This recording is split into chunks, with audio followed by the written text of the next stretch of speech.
4 மாத கதலி வாழை அத்தானி அருகில் கூகலூர் கிராமம். இது நடவுலேருந்து நம்ம அக்ஷயா ஆர்கானிக் ரெக்கமெண்ட் பண்ண ப்ராடக்ட் யூஸ் பண்ணிகிட்ருக்காங்க. இப்போது புண்ணாக்கு சீவீடு கரைசல் ஊற்றிட்டுருக்காங்க. கொஞ்சம் லைட்டான ஈரம் இருந்ததுனால இப்போ பார்த்திங்கன்னா ஊற்றிட்டு உடனே பின்னாடி தண்ணி விட்டுருக்காங்க. இப்போது இது நடவுலேருந்து பார்த்திங்கன்னா சரியான முறையில் பராமரித்து அந்த வெடிப்பு, தண்டு வெடிப்பு அந்த மாதிரி கம்ப்ளைண்ட் இல்லை.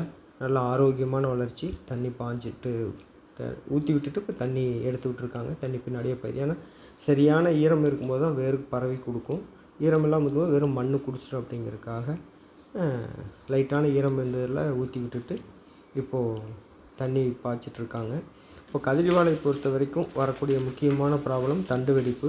அது நம்ம சரியான முறையில் பராமரிக்கும் போது ஆரோக்கியமான ஒரு மகசூல் பார்க்க முடியும். மேலும் தகவல் கதலி வாழை மற்றும் நேந்திரன், செவ்வாழை, வாழை சம்மந்தப்பட்டமான எந்த தேவைக்கும் மேலே தெரிகிற கான்டாக்ட் நம்பருக்கு நீங்கள் கான்டாக்ட் பண்ணலாம். 200 லிட்டர் பேரலில் கலந்து அது பக்கெட்டில் எடுத்து கொண்டு போய் ஊற்றிட்டுருக்காங்க.